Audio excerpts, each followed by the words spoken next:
Karunasan sir, Vimal sir கூட எனக்கு ரொம்ப நான் பிடிச்சிருக்க ஆர்டிஸ்ட்டு. நான் இப்படி அவர் கூட ஒர்க் பண்ணது ரொம்ப ஹாப்பியாக இருந்துச்சு. அதுக்கப்புறம் என்னோடய assistant director Raghunandan sir music ரொம்ப ஆல்ரெடி எல்லோரும் வாட்ச் பண்ணிட்டாரு. ரொம்ப அதிகமாக நல்லா பண்ணிட்டாரு. அவ்வளோதான், எனக்கு அதுக்கப்புறம் பேச முடியாது. Thank you so much. எல்லாருக்கும் வணக்கம். பத்திரிகை, தொலைக்காட்சி, ஊடக நண்பர்கள் அனைவருக்கும் வணக்கம். இந்த மேடையில் வந்து அமர்ந்திருக்கும் புது இயக்குனர் ராதா பாட்டில் ராதா இயக்குனர், ஜேபிபி இயக்குனர், அண்ணன் சொன்ன மாதிரி நான் அண்ணன் படம் பார்க்கலனே, பார்த்துட்டு உங்களுக்கு விரிவில் சொல்கிறேன். அப்புறம் தாசன்னு நான் சொன்னோன்னே உடனே அதை ஏற்று வந்த எங்கள் அன்பு அண்ணன் எஸ்ஆர் பிரபாகரன் அவர்கள், தேனப்பன் அண்ணன் அவர்கள், கதாநாயகி அவர்கள், ப்ரொடியூசர்லாம் அப்புறம் சொல்லுவோம், செந்தில்நாதன் அவர்கள், கவிஞர் சினேகன் அவர்கள். அவர் பாடல் மட்டும் இல்லை, இப்போ வர ரீல்ஸ்லேயே வந்து ஃபேமிலிக்குள்ளெல்லாம் பூந்துட்டார். எங்கள் வீட்டில் என் ஒய்ஃபு, பையன் எல்லாம் அவங்க ரீல்ஸை தான் பார்த்துக்கிட்டே இருக்கிறாங்க. அந்தளவுக்கு வந்து ஃபேமிலியோட ரொம்ப நெருக்கமாக இருக்குது. அவங்க போடுற ரீல்ஸும் ஒன்றுமே ஒரு கவித்துவமாகவும் ஒரு நல்ல கண்டென்ட்டாகவே தேர்ந்தெடுத்து போடுறாங்க. சூப்பர், வாழ்த்துக்கள். அடுத்து மாமா ரோபோ சங்கர் மாமா அவர்கள் கூப்பிடலனாலும் வந்துடுறாரு, ஏன்னா இது அவர் வீட்டு ஃபங்க்ஷன், அதனால் மாமா அவர்களுக்கு வாழ்த்துக்கள். அப்புறம் வந்து நம்ம கோகுல் பங்காளி, அந்த நேரத்தில் வந்து நம்ம தாம் பங்காளி, கோகுல் பங்காளி அவங்க வந்து இந்த படத்தில் நான் நடிக்கிறதுக்கு அவங்க வந்து ஒரு முக்கியமான காரணம். ஏன்னா இந்த படத்தில் வந்து முதல்ல பிள்ளையார் சொல்லி போட்டதே அவங்க வீட்டில் தான். சுந்தர் பங்காளி வந்து இதுமாரி உடனே வாங்க ஒரு சும்மா பேசுவோம் அப்படின்னு சொல்லி கூப்பிட்டாங்க. அங்கே போனால் அவங்க 3 பேர் இருந்தாங்க. என்ன பேசுவாங்க, எங்கேயாவது பர்த்டே பார்ட்டி இப்படி ஏதாவது பேசி ஃப்ரீயாக இருக்கீங்களான்னு கேட்பாங்கன்ட்டு பார்த்தா இந்த ஒரு படம் எடுக்கலான் இருக்கான். என்ன கருணாசன் நடிக்கிறாரு, கொஞ்சம் கதையை கேட்குறீங்க, அட என்ன பங்காளி உடனே கேட்போம் அப்படின்னா உடனே டைரக்டருக்கு ஃபோன் பண்ணி கூப்பிட்டாங்க. அடுத்த நாளே இந்த கதையை கேட்டோம். அதனால் அந்த படம் வந்து உருவானதே தாம் பங்காளி வீட்டில் தான். அதுக்கப்புறம் வந்து டைரக்டர் வந்தார், கதை சொன்னார், ரொம்ப பிடிச்சி போச்சு. அப்புறம்தான் வந்து ப்ரொடியூசரே நான் மீட் பண்ணோம்.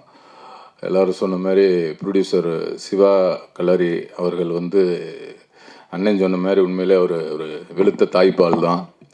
ஏன்னா ரொம்ப ஒரு வாக்கு கொடுத்தா அதை காப்பாற்றணும் அப்படின்னு நினைக்கிறதுல ரொம்ப மெனக்கெடுவார்.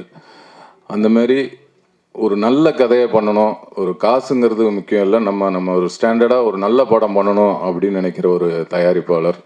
அந்தளவுக்கு ஒரு நல்ல கதையாக செலக்ட் பண்ணி அதுக்கான கதாபாத்திரங்களுக்கு நல்ல ஆர்டிஸ்ட்டை செலக்ட் பண்ணி சிறப்பாக ஒரு டைரக்டரையும் அறிமுகப்படுத்தி இன்றைக்கி இந்த ஒரு மேடையில் எல்லோரும் உட்காந்துருக்கோம்னா அதுக்கு வந்து சிவா கல்லூரி அவர்கள் ரொம்ப முக்கியமான காரணம். அவர் இதேமாரி நல்ல படங்கள்லாம் நடிக்கணும், அதில் நாங்கள்லாம் நடிக்கணும்னு ஆசைப்பட்றோம். அப்புறம் இந்த படத்தோட இயக்குனர் மைக்கேல் அவர்கள், ஏன்னா நான் நிறையா வந்து புதுமுக இயக்குநர்களோட வேலை பார்த்துருக்கேன். நான் வேலை பார்த்த புதுமுக இயக்குனர் எல்லாமே இன்றைக்கி கொஞ்சம் ஒரு பெரிய டைரக்டராக இருக்கிறாங்க. அந்த வகையில் இவரும் ஒரு பெரிய டைரக்டராக வருவார். ஏன்னா எல்லாருமே நான் ஒரு பசங்களாக இருக்கட்டும், கலவாணியாக இருக்கட்டும், நிறைய படங்களில் வந்து எல்லாமே அவங்களோட வாழ்க்கையிலேருந்து சில விஷயங்களை, அவங்க அனுபவப்பட்ட விஷயங்களை வந்து இந்த படத்தில் வந்து அந்த ஹீரோ மேலே சொல்லியிருப்பாங்க. அதுமாரி இதுலேயும் நம்ம மைக்கேல் பிரதர் வந்து அவர் வாழ்க்கையில் நடந்த இந்த இன்சிடெண்ட்டை வந்து இந்த ஹீரோ கதாபாத்திரத்து மேலே அந்த ஃபேமிலி இன்சிடெண்ட்லாம் நிறைய விஷயங்கள் அவர் லைஃப்பில் நடந்ததை இது சொல்லியிருக்கிறாரு. அதனால் அதில் கொஞ்சம் வந்து ஒரு உயிர் இருக்கும், ஜீவன் இருக்கும், நம்ம பார்க்கும்போதும் நமக்கு அந்த இது உணர முடியும். அதனால் வந்து அவர் இனிமேல் வந்து ஒரு பெரிய நல்ல டைரக்டருங்கிற ஒரு இடத்துக்கு கண்டிப்பாக வந்துடுவார். நிறைய படங்கள் பண்ணணும். அம்மா, ஏன்னா அவங்க குடும்பம் வந்து ரொம்ப அருமையான ஒரு அழகான குடும்பம். அவங்க ஃபேமிலியெலாம் ஷூட்டிங் ஸ்பாட்டுக்கு வருவாங்க. அம்மாவாக இருக்கட்டும், அவங்க சிஸ்டர்ஸ், அப்புறம் அவங்க ஒய்ஃபு, பசங்க எல்லாமே வந்தாங்கன்னா ஒரு குடும்பம்னா ஒரு கூட்டாக, ஒரு ஜாலியாக, அது ஒரு வித்தியாசமான ஒரு குடும்பமாக, ஒரு அன்பாக நல்லா இருக்குது. அவங்க குடும்பத்தை பார்க்குறது ரொம்ப பிடிக்குது. நல்ல அருமையான குடும்பம். இந்த குடும்பம் ரொம்ப வந்து சந்தோஷமாக இருக்கணும்னு இந்த நேரத்தில் இறைவனை வேண்டிக்கிறேன். அப்புறம் அந்த படத்தோட இசையமைப்பாளர் ரகுநந்தன் அண்ணன் அவர்கள், இது 4வது படம் எங்களுக்கு. அவர் சொன்ன மாதிரி இந்த 4 படமே 4 டிஃப்ரெண்ட்டாக இருக்கும். பாடல்களும் ரொம்ப அருமையாக அவர் மெலோடிகள் போட்டிருக்காங்க. இந்த படமும் ஒரு வெற்றி பட வரிசையில் அவருக்கும் எனக்கும் அமையணும்னு நம்புகிறோம்.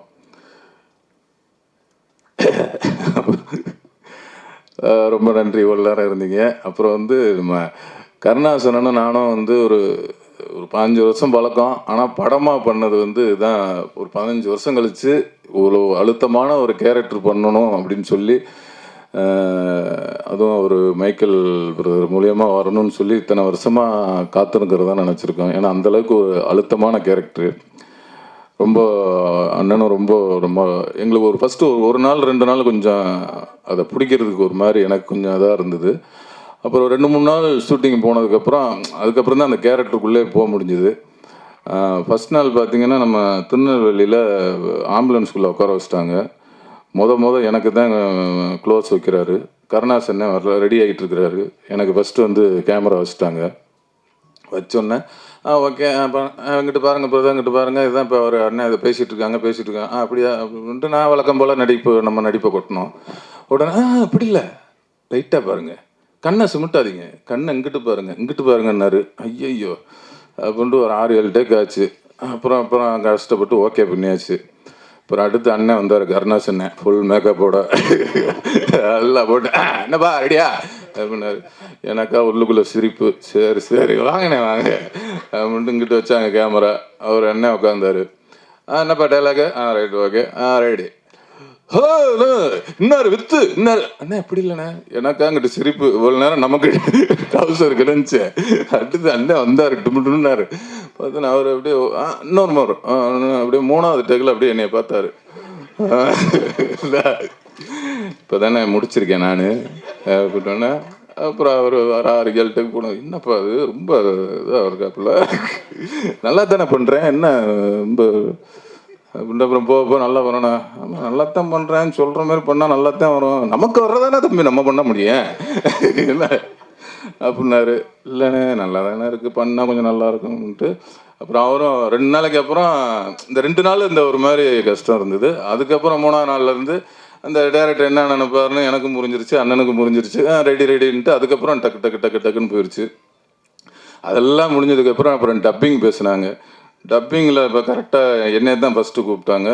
அதேமாதிரி டப்பிங்கில் நான் வேறு சென்னை ஸ்லாங் பேசியிருக்கேன்.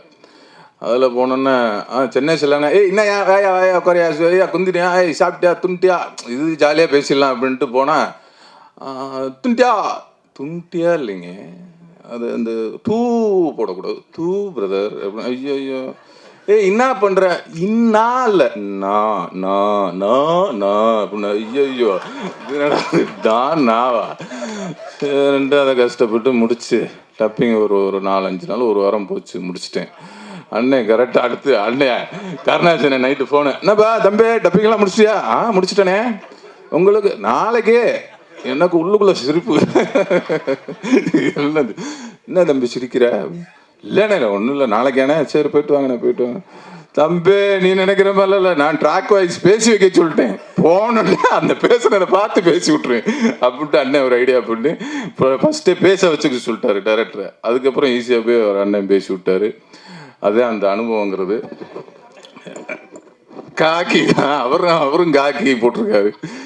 அதனால் ரொம்ப இல்லை அந்த அளவுக்கு ஒரு உன்னிப்பாக வேலைங்கக்கூடிய ஒரு, ஏன்னா நம்ம இந்த மாதிரி படம் நடித்ததில்லை. நம்ம நடித்ததெல்லாம் வந்தியா போனியா அந்த மாதிரி தான் போயிட்டுருக்கு. இது கொஞ்சம் ஒரு 2 பேருமே, நானும் அண்ணனும் சரி, கொஞ்சம் ரொம்ப மெனக்கட்டு பண்ணியிருக்கோம். அந்த மெனக்கட்டு இது மைக்கேல் அவர்கள் எங்களுக்கு வேலை வாங்கியிருக்காரு. ஒரு நல்ல படம், இந்த மாதிரி ஒரு நல்ல படத்தை எடுத்த தயாரிப்பாளர்களுக்கும் இதில் வேலை செஞ்ச நம்ம கேமராமேன், எடிட்டர் சார் அவர்கள், அந்த கவிஞர் அவர்கள், அவங்க பாட்டு மட்டும் எழுதலை, ஸ்பாட்லேயே ரொம்ப சுறுசுறுப்பாக ஒர்க் பண்ணக்கூடியவங்களில் அவங்களும் ஒருத்தர்.